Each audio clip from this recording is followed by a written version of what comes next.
Sardar Vallabhbhai Patel British సంఖ్యలను ఛేదించి దేశానికి స్వాతంత్ర్యం తెచ్చిన గాంధీజీని జాతిపితగా ఎంత గొప్పగా చెప్పుకుంటామో అఖండ భారతదేశాన్ని ముక్కలు కాకుండా కాపాడిన నిర్మాతగా సర్దార్ వల్లభాయ్ పటేల్ను చెప్పుకుంటాం. దేశాన్ని ఒక్కటి చేసిన పటేల్కు గాంధీ స్థాయిలో ఇమేజ్ రాలేదనేది పటేల్ అభిమానుల వాదన. ఈ వాదనలు ఎలా ఉన్నా గాంధీకి సమానమైన స్థాయిలోనే ప్రభుత్వాలు కూడా వల్లభాయ్ పటేల్ను గౌరవిస్తూ వచ్చాయి. ఆయన జయంతి అయిన అక్టోబర్ 31ని రాష్ట్రీయ ఏక్తా దివాస్ గా పాటిస్తున్నాయి. భారతరత్న ఇచ్చి గౌరవించాయి. ఇక్కడ దురదృష్టం ఏంటంటే మారిన ప్రభుత్వాలలాగే మహనీయుల జీవితాల చుట్టూ రాజకీయాలు వచ్చి చేరాయి. ఈ క్రమంలోనే పటేల్ ఇమేజ్ ను ఓన్ చేసుకోవడానికి ప్రయత్నిస్తూ వచ్చిన బీజేపీ నేతలు గుజరాత్లోని నర్మదా నడి ఒడ్డున 600 అడుగుల పటేల్ విగ్రహాన్ని ఏర్పాటు చేసిన మోడీ పటేల్ జయంతి రోజున ఈ విగ్రహాన్ని ఆవిష్కరించారు.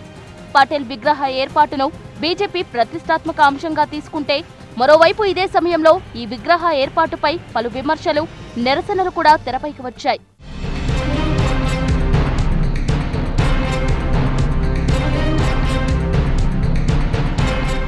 స్టాచ్యూ ఆఫ్ యూనిటీ ప్రపంచంలోనే అతి ఎత్తైన విగ్రహం. అంతటా నవ భారతావనికి దిశానిర్దేశం చేసి దేశం ముక్కలు కాకుండా కాపాడిన సర్దార్ వల్లభాయ్ పటేల్ విగ్రహ ఏర్పాటు ఇప్పుడు అంతర్జాతీయ స్థాయిలో హాట్ టాపిక్. అందుకే పటేల్ జీవితాన్ని ఈ తరం ఒక్కసారి తరచి చూసుకుని స్ఫూర్తి పొందాల్సిన సమయం ఇది. వల్లభాయ్ పటేల్ 1875లో అక్టోబర్ 31న గుజరాత్లోని నడియాద్లో జన్మించారు.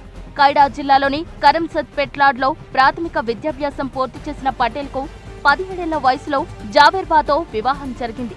1900 సంవత్సరంలో గోధ్రాలో న్యాయవాది వృత్తిని ప్రారంభించిన పటేల్కు 1915లో మొదటిసారి గాంధీతో పరిచయమైంది. ఇదే సంవత్సరం గుజరాత్ బ్రిడ్జి గేమ్ క్లబ్లో సరదాగా పేకాట ఆడుతున్న గాంధీని తొలిసారి చూసిన పటేల్ ఆయన్ను తీవ్రంగా తప్పుపట్టారు. తర్వాత కాలంలో గాంధీ సిద్ధాంతాలకు ఆకర్షితుడై సూటుబూటు వదిలి ఖద్దరు ధరించారు. రైతులు కరువుతో అల్లాడుతున్నా పన్నులు కట్టాల్సిందేనని బ్రిటిషర్ల డిమాండ్కు వ్యతిరేకంగా గాంధీ స్ఫూర్తితో కేడాల ఉద్యమం ప్రారంభించారు. ఈ ఉద్యమం గుజరాత్ రైతాంగాన్ని కదిలించింది. 1926లో బాల్దోలి రైతు ఉద్యమాన్ని కూడా పటేల్ విజయవంతంగా నడిపించారు. అప్పటి నుంచి ఆయనకు రైతులు సర్దార్ అనే బిరుదు పెట్టుకున్నారు.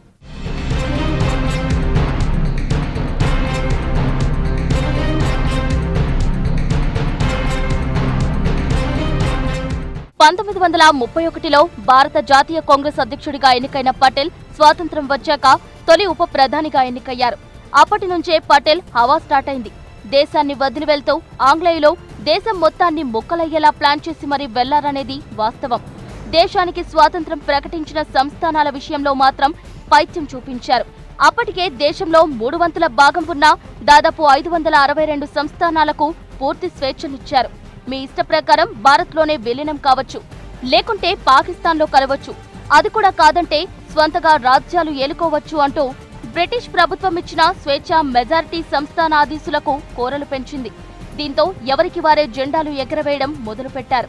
ప్రత్యేకించి హైదరాబాద్, జూనాగఢ్, కాశ్మీర్ వంటి కీలక సంస్థానాలపై పాకిస్తాన్ కన్నేసింది. అవి పాకిస్తాన్లో కలిస్తే నిత్యం అశాంతి, ఘర్షణలే. స్వాతంత్ర్యం వచ్చిందని సంబరాలు చేసుకునే క్రమంలో ఈ వేరు కుంపట్లో దేశ భవిష్యత్తుకు ప్రశ్నార్థకమయ్యాయి. ఈ క్రమంలోనే సంస్థానాలన్నింటినీ విలీనం చేసి దేశమంతటినీ ఒకటి చేసే ఉక్కు సంకల్ప బాధ్యతలను పటేల్ స్వీకరించాడు. ఈ క్రమంలోనే అప్పటికే ఉప ప్రధాని, హోంమంత్రి, సమాచార మంత్రి అయిన పటేల్ రాష్ట్రాల శాఖ మంత్రిగా బాధ్యతలు చేపట్టారు.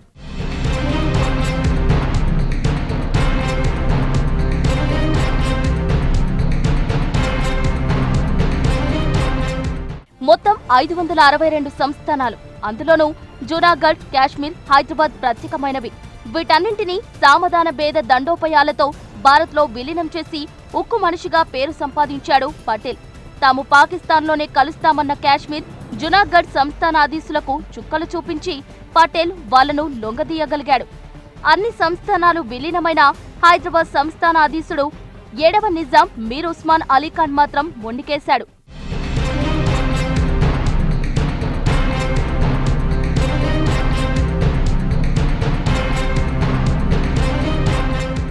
హైదరాబాద్ ను స్వతంత్ర రాజ్యంగా ప్రకటించుకొని పాకిస్తాన్ కు ఆర్థిక సాయం కూడా అందించాడు. ఉస్మాన్ పాలనలో రజాకార్లు రెచ్చిపోయారు. మహిళలను చెరబట్టి అత్యాచారాలకు తెగబడ్డారు. దాడులు, హత్యలు, రాచకాలు పెరిగిపోయాయి. నిజాం పాలనకు వ్యతిరేకంగా కాంగ్రెస్, కమ్యూనిస్టు నేతలు ఉద్యమించారు. ఈ స్థాయిలో సాయుధ పోరాటం జరుగుతున్నా ఉస్మాన్ అలీఖాన్ మాత్రం దిగిరాలేదు. ఈ క్రమంలోనే ఆపరేషన్ పోలో పేరుతో పటేల్ సైనిక చర్యలకు తెరతీశారు.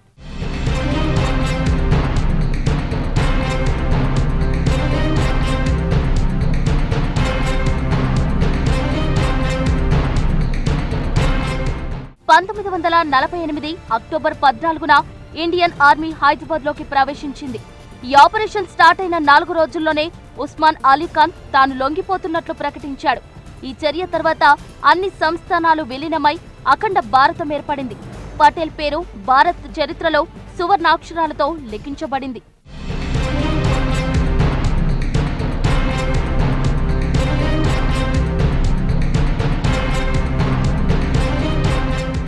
అలాంటి పటేల్ను బీజేపీ ముందు నుంచి ప్రత్యేకంగా చూస్తూ వచ్చింది. ఇక మోడీ ప్రధాని అయ్యాక పలుసార్లు పటేల్ పేరును ప్రస్తావిస్తూ తన ఉపన్యాసాల్లో ఆయనను హైలైట్ చేసేవారు. గాంధీజీని కాంగ్రెస్ ఓన్ చేసుకుంటే పటేల్ను ఓన్ చేసుకునేందుకు బీజేపీ ప్రయత్నించిందనేది వాస్తవం. ఈ క్రమంలోనే మోడీ తాను ప్రధానిగా బాధ్యతలు స్వీకరించాక గుజరాత్లో పటేల్ విగ్రహాన్ని ఏర్పాటు చేయాలని నిర్ణయించారు. గుజరాత్ నర్మదా నదీ తీరంలో 600 అడుగుల పటేల్ విగ్రహ నిర్మాణానికి రూపకల్పన చేశారు. సంస్థానాలను విలీనం చేసి భారతదేశాన్ని ఒకటి చేశాడు కాబట్టి ఆయన విగ్రహానికి స్టాచ్యూ ఆఫ్ యూనిటీ అనే పేరు పెట్టారు. ప్రపంచంలోనే అతి ఎత్తైన విగ్రహంగా దీనిని రూపొందించారు. ఈ ప్రాజెక్టుకు ఇప్పటిదాకా మోడీ సర్కార్ 3000 కోట్లకు పైగానే ఖర్చు చేసింది. ఈ విగ్రహానికి అవసరమైన ఉక్కును లోహ ఉద్యమం పేరుతో దేశం నలుమూలల నుంచి బీజేపీ కార్యకర్తలు సేకరించారు. ఈ విగ్రహం పాదాల వద్ద నిలబడితే 6 అడుగుల ఎత్తున్న మనుషులు సైతం చిటికెన వేలి కంటే చిన్నగా కనిపిస్తారు. భారీ తుఫాన్లను, పెనుగాలులను, భూకంపాలను తట్టుకునే విధంగా ప్రముఖ శిల్పి రామ్ సుతార్ ఈ విగ్రహానికి రూపకల్పన చేశారు. మొత్తం 3400 మంది కార్మికులు, 250 మంది ఇంజనీర్లు ఈ ప్రాజెక్టులో పాల్గొన్నారు.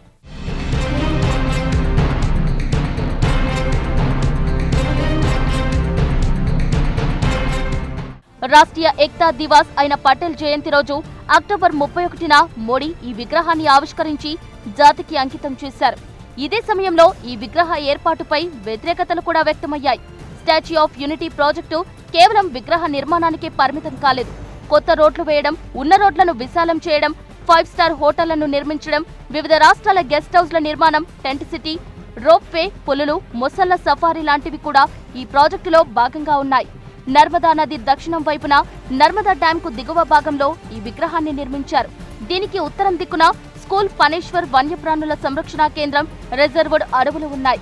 ప్రతికూల ప్రభావం చూపే ఈ విగ్రహ నిర్మాణానికి పర్యావరణ అనుమతులతో పాటు వన్యప్రాణుల సంరక్షణ విభాగం అనుమతి కావాల్సి ఉన్నా ఇవేవీ లెక్క చేయకుండా అడుగడుగున ఈ ప్రాజెక్టులో ఉల్లంఘనలు రీగాయనే విమర్శలు ఉన్నాయి. ఈ విగ్రహ ఏర్పాటు పర్యావరణానికి విఘాతం కలిగిస్తుందనే కోణంలో పలువురు పర్యావరణవేత్తలు కోర్టుకెక్కిన గుజరాత్ హైకోర్టు ఈ పిటిషన్లను కొట్టివేసింది. ఈ ప్రాజెక్టు కోసం సేకరించిన భూములన్నీ ఆదివాసీలవే. తమకు నష్టపరిహారం అందలేదన్న కారణంగా ఈ విగ్రహం చుట్టుపక్క ఉన్న దాదాపు 75 గ్రామాల ప్రజలు ఒక రోజంతా అన్నం వండుకోకుండా నిరసన తెలిపారు. ఈ ప్రాజెక్టుకు వెచ్చించిన ఖర్చుపై కూడా విపక్షాల నుంచి విమర్శలు వస్తున్నాయి.